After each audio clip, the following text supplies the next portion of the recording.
கண்ணனை காணாத கண்களில்லை, காணாமல் நாளது நகர்வதில்லை.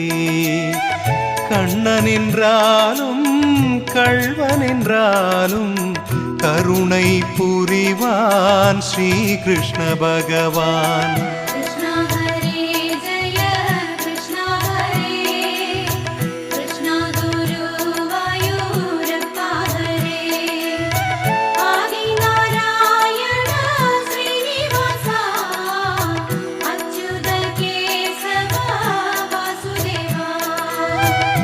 அழகிய கண்ணனின் அடிதனை எண்ணுவர், அவனது தொல்லைகள் அனைத்தையும் தாங்குவர். வெண்ணையை திருடிய கண்ணனின் லீலையை கண்டு ரசிப்பதே கோபியர்.